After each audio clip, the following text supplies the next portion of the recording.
నమస్కారం. దూరదర్శన్ వార్తా ప్రసారానికి స్వాగతం. వివరాలకు వెళ్లే ముందు ముఖ్యాంశాలు చూద్దాం. క్యాచ్ ది రెయిన్ ప్రచార కార్యక్రమానికి ప్రధాని శ్రీకారం. ప్రతి వర్షపు చుక్కను పరిరక్షించి నీటి వనరులను పెంపొందించుకోవాలని ప్రజలకు మోదీ పిలుపు. రాష్ట్ర ప్రభుత్వ ఉద్యోగులకు 30% ఫిట్మెంట్ ప్రకటించిన సీఎం కేసీఆర్. ఉద్యోగ ఉపాధ్యాయుల వయో పరిమితిని 61 సంవత్సరాలకు పెంచుతూ నిర్ణయం. కస్తూర్బా పాఠశాలల మహిళా సిబ్బందికి ప్రభుత్వం శుభవార్త. గతంలో లేని విధంగా 180 రోజుల ప్రసూతి సెలవులు ప్రకటించిన సీఎం కేసీఆర్. ఇన్సూరెన్స్ రంగంలో పురోభివృద్ధి కోసం భారీగా మూలధనం అవసరమన్న కేంద్ర ఆర్థిక మంత్రి నిర్మలా సీతారామన్. గడచిన 5 ఏళ్లలో 26,000 కోట్ల పెట్టుబడులొచ్చాయని లోక్సభలో కేంద్ర మంత్రి వెల్లడి. కరోనా వ్యాప్తి పట్ల ప్రజలు అప్రమత్తంగా ఉండాలి. విధిగా మాస్కును ధరించడం, ఇతరులతో మాట్లాడేటప్పుడు కనీసం 6 అడుగుల భౌతిక దూరం పాటించాలి. తరచూ చేతులను శుభ్రంగా కడుక్కోవాలి. వైద్యులు సూచించిన విధంగా ముందస్తు జాగ్రత్త చర్యలు పాటించడం ద్వారా కరోనాను నిరోధించవచ్చు.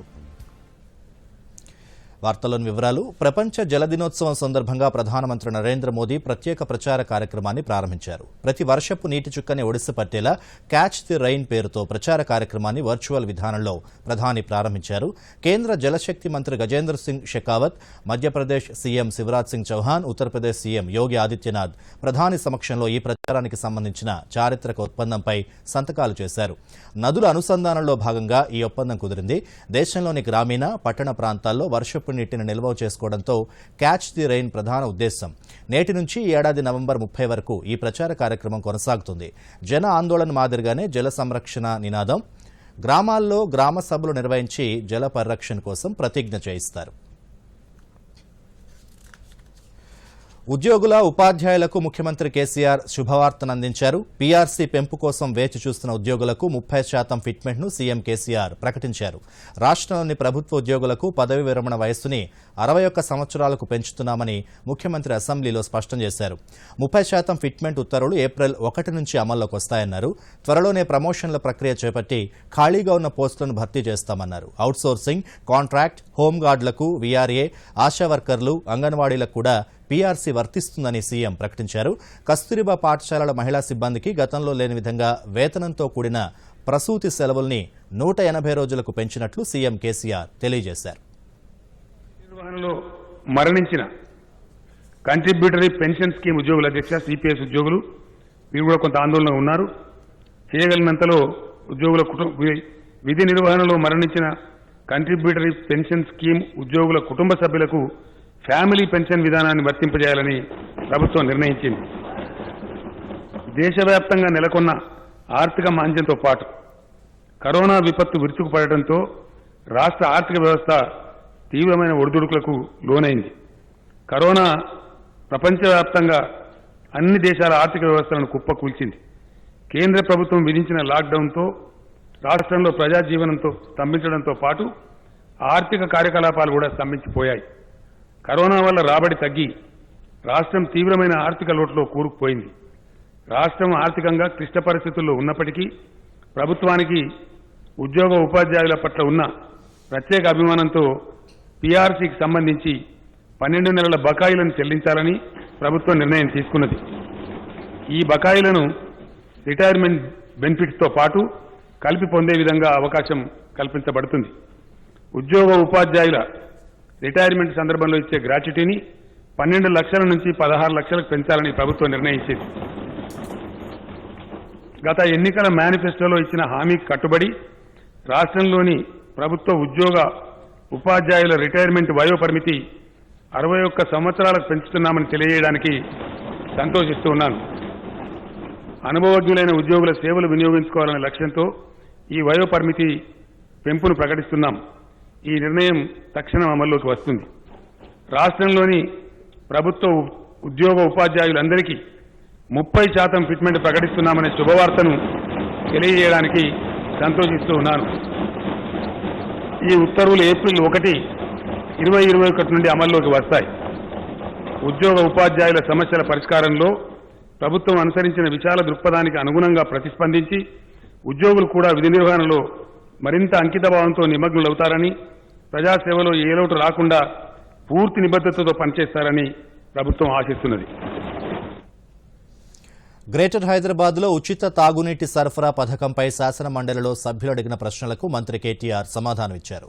ప్రపంచ జల దినోత్సవం రోజున ఉచిత తాగునీటిపై చర్చ జరగడం సంతోషకరమని మంత్రి పేర్కొన్నారు. జీహెచ్ఎంసీ పరిధిలో ఒక్కో ఇంటికి నెలకు 20,000 లీటర్ల ఉచిత తాగునీరు అందిస్తున్నామని కేటీఆర్ చెప్పారు.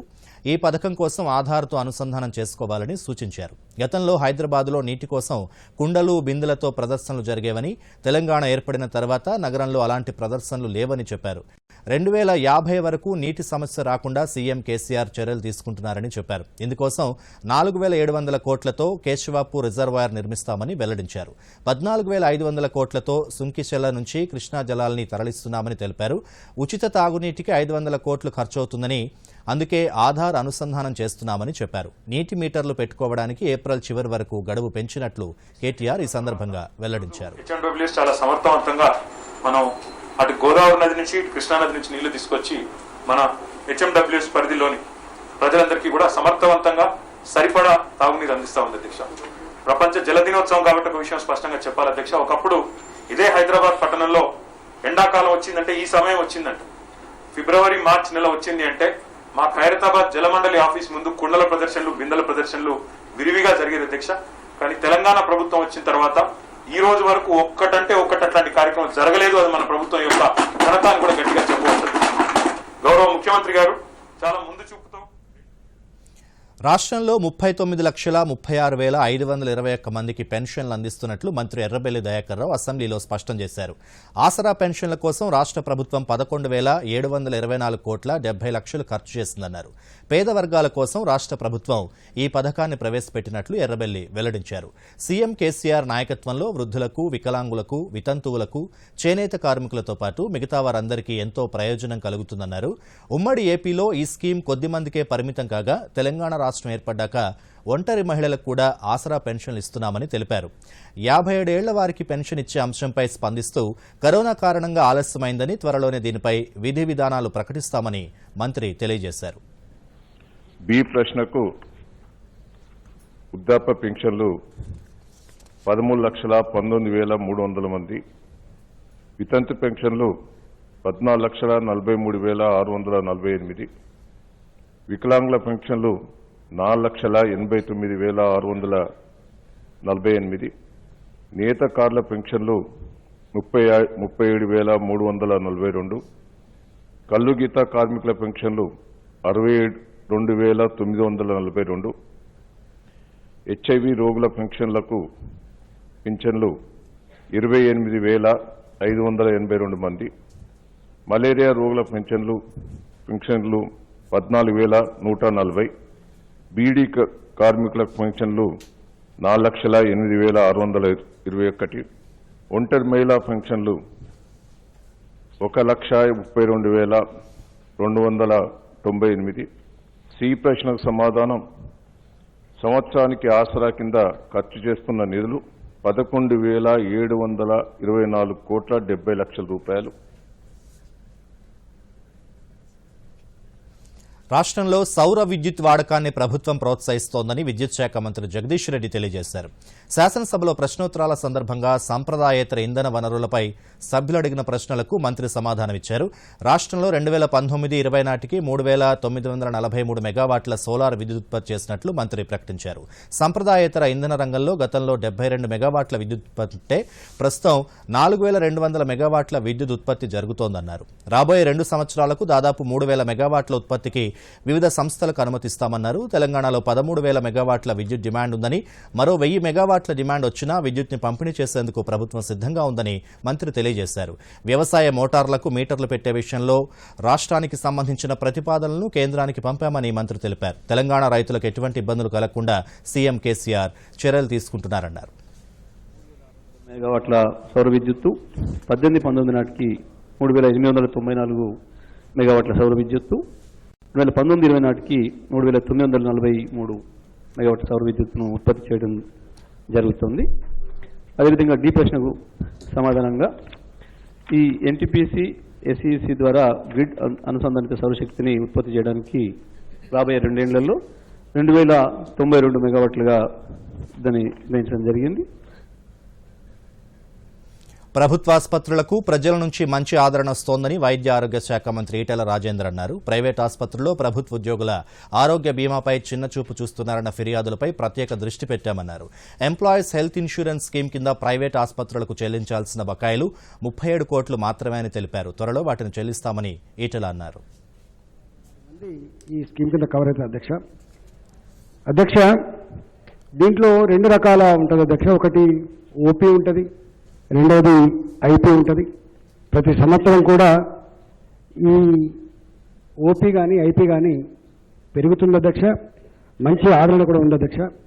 ప్రభుత్వ ఆదరణలో కూడా వెల్నెస్ సెంటర్లు పెట్టి ప్రభుత్వ ఉద్యోగులకి, రిటైర్డ్ ఎంప్లాయీస్కి, జర్నలిస్టులకి మన గవర్నమెంట్ వెల్నెస్ సెంటర్లలో దాదాపు 12 సెంటర్లలో బ్రహ్మాండంగా ఈ కార్యక్రమం నడుస్తుంది అధ్యక్ష. అంటే ఉద్యోగులు ఒక్కొక్కసారి ఈ ప్రైవేట్ హాస్పిటల్కి పోయినప్పుడు మాకు కొంత ఈహెచ్ఎస్ అని చిన్నచూపు చూస్తూ ఉన్నారు, ఆరోగ్యశ్రీ అని చిన్నచూపు చూస్తున్నారు. తర్వాత వాళ్ళకు బెడ్లు అందుబాటులో ఉంటేనేమో ఒక రకమైన ట్రీట్మెంట్ జరుగుతూ ఉంది, బెడ్లు అందుబాటులో లేనప్పుడు కొంత నెగ్లెక్ట్ చేస్తూ ఉన్నారు అనేటువంటిది అనేకసార్లు మా దృష్టికి వచ్చినప్పుడు మేము చాలాసార్లు చర్చలు పెట్టి ఇట్లాంటి ఇష్యూస్ అని కూడా రిజాల్వ్ చేస్తున్నాం అధ్యక్ష. అదేవిధంగా బకాయి ఇన్సూరెన్స్ రంగంలో పురోభివృద్ధి కోసం భారీగా మూలధనం అవసరమని కేంద్ర ఆర్థిక మంత్రి నిర్మలా సీతారామన్ అన్నారు. రాజ్యసభ ఆమోదం పొందిన ఇన్సూరెన్స్ సవరణ బిల్లును లోక్సభలో ప్రవేశపెట్టారు ఆమె. ఈ సందర్భంగా నిర్మలా సీతారామన్ మాట్లాడుతూ విదేశీ ప్రత్యక్ష పెట్టుబడులను ఆహ్వానించడం ద్వారా 2015 నుంచి ఇప్పటివరకు దేశంలోని ఇన్సూరెన్స్ రంగంలోకి 26,000 కోట్ల పెట్టుబడులు వచ్చాయన్నారు. దేశంలోని 28 ఇన్సూరెన్స్ కంపెనీలు విదేశీ పెట్టుబడుల్ని ఆహ్వానించాయన్నారు. The House is very well aware that foreign investments up to 26% was allowed in the year 2000. After that, in 2015, the limit was raised to 49% of the paid-up capital of such company which are Indian-owned and Indian-controlled. ఈ భూప్రపంచంలో మానవాళి మనుగడకు గాలి తరువాత అత్యంత ముఖ్యమైనది నీరు. నీరే జీవనాధారం, జీవ వైవిధ్య రక్షణ. జీవం నీటితోనే సాధ్యమవుతుంది. నేడు ప్రపంచ జల దినోత్సవం సందర్భంగా దూరదర్శన్ అందిస్తోన్న ప్రత్యేక కథనం.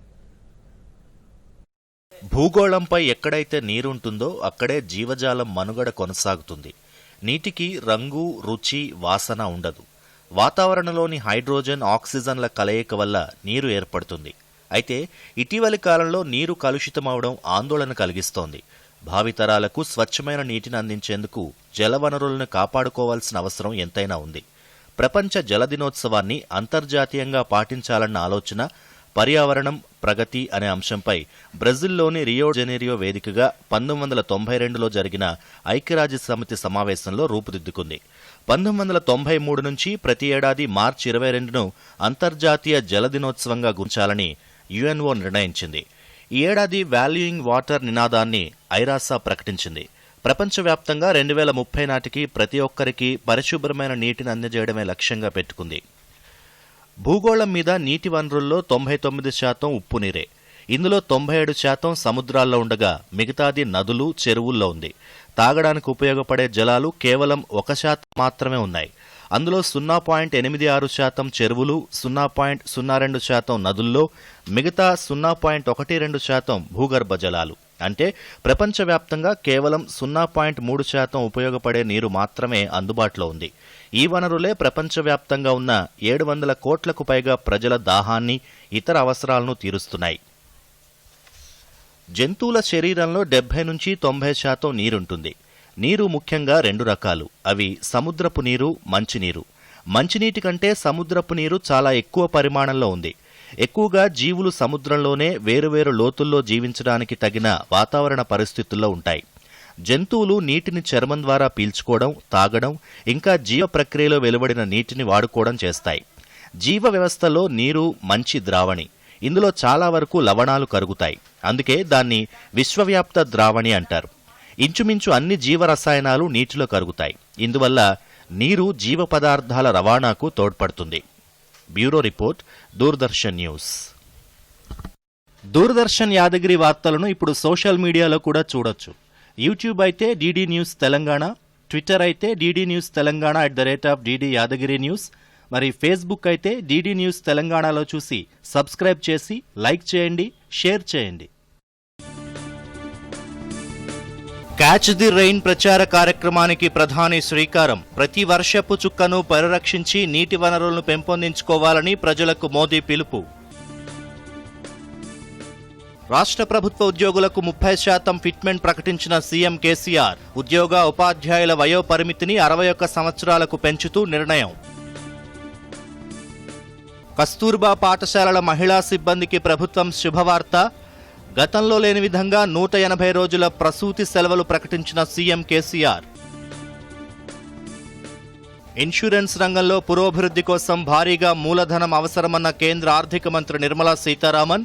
గడచిన 5 ఏళ్లలో 26,000 కోట్ల పెట్టుబడులొచ్చాయని లోక్సభలో కేంద్ర మంత్రి వెల్లడి.